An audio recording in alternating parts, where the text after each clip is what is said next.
Mas, Celso, houve então uma vingança, né? Quer dizer, tem aí uma... Eu não tenho a menor dúvida, o Fábio disse muito bem. O que aconteceu, na verdade, é que existe uma divergência entre o Briatore e o Max Mosley de longa data. Eles não se beijam há muito tempo. O Bernie Ecclestone tem com o Briatore um problema de ordem financeira, porque embora eles sejam sócios num time de futebol inglês, o Queen's Park, nos últimos anos o Briatore começou a fazer uma campanha para que as montadoras se soltassem da Fórmula 1 e criassem um campeonato paralelo.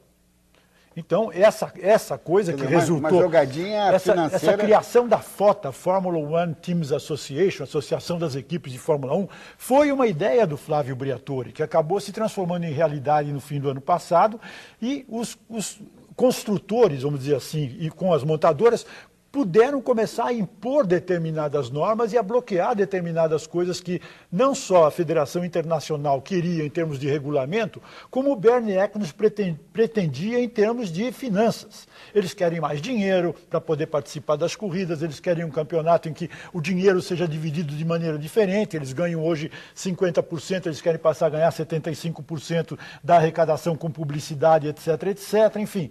Toda essa coisa gerou uma certa irritação contra o Flávio Briatore. E, no caso do Max Mosley, ainda uma agravante. Você lembra que o Max Mosley esteve envolvido há 2 anos atrás num caso de sadomasoquismo com mulheres, chicotinhos, enfim, não entremos em detalhes. Não, mas o nome do Mosley é um pequeno parênteses que o telespectador tem obrigação de saber passado. O nome Mosley provoca arrepios em muita gente, sobretudo em mim, porque o pai dele era um líder fascista da Inglaterra. Durante a guerra, a Inglaterra em guerra, e ele estava a favor do Hitler e do Mussolini. Foi preso, evidentemente, e depois da guerra foi solto. Mas tem aí uma história, um DNA perigoso.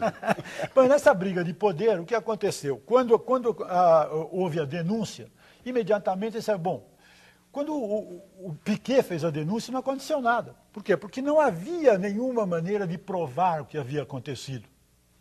Como ia provar? O Piquet dizendo alguma coisa, seria capaz a FIA de chegar a algum resultado? Não, precisava de um depoimento importante e, exatamente como disse o Fábio Seixas, com muita propriedade, isso só aconteceu no momento que Nelson Piquet, aborrecidíssimo com o Briatore, que já havia tido ainda como piloto divergências grandes com o Briatore quando ele, Nelson Piquet, dirigiu para a Benetton, que era comandada pelo Briatore. Enfim, tudo isso contribuiu para que as denúncias fossem feitas e que o Mosley, como presidente da federação, absolvesse o Nelsinho.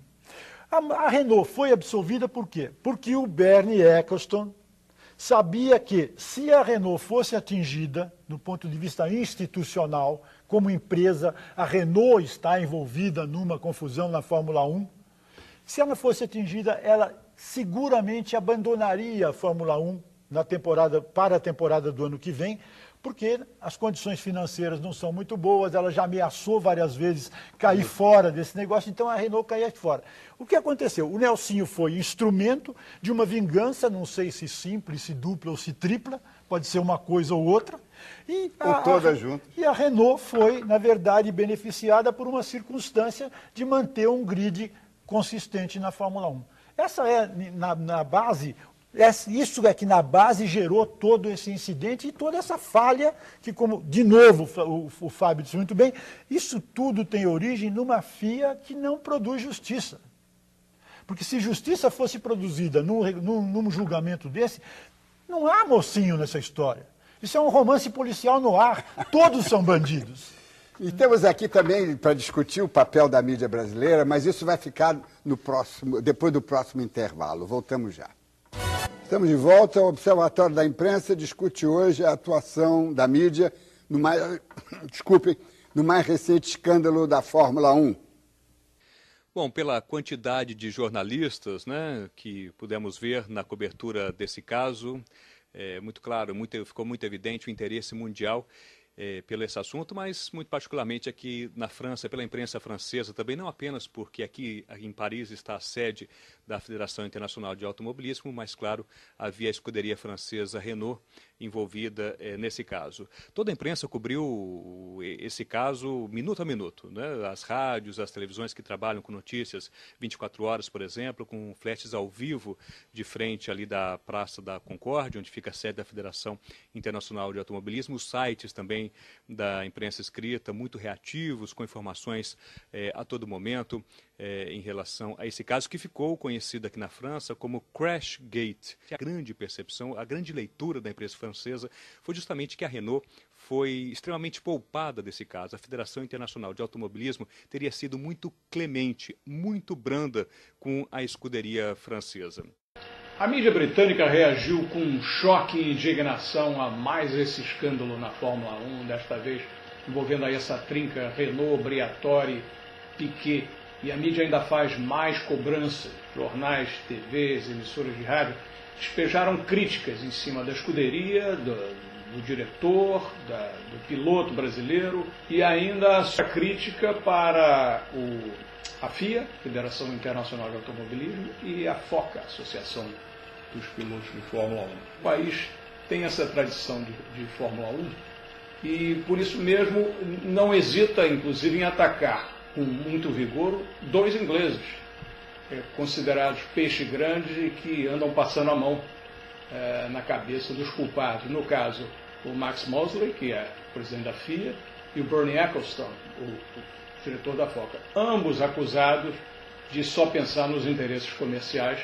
João Carlos Albuquerque, estamos ouvindo aqui as repercussões da imprensa francesa e da imprensa inglesa. E a imprensa brasileira, você não acha que ela foi um pouquinho condescendente com os Piquet, assim, bom, vamos deixar... como é que você vê essa questão? Olha, eu acho que, como em qualquer episódio, há jornalistas e jornalistas, né? Alguns gostariam que o episódio nem tivesse acontecido. Outros, como os meus companheiros lá de Limite, o Flávio Gomes e o Mauro César Pereira, o Flávio Gomes que nós vimos aí, inclusive, dando o seu depoimento na abertura do programa, ficaram realmente ofendidos, porque, convenhamos, é uma tremenda de uma maracutaia, né? Você fazer esse tipo de coisa para beneficiar um companheiro de equipe, deixar a coisa escondida embaixo do tapete durante tanto tempo, revelar depois da demissão, enfim. Eu acho que há uma questão aí que precisa ser considerada.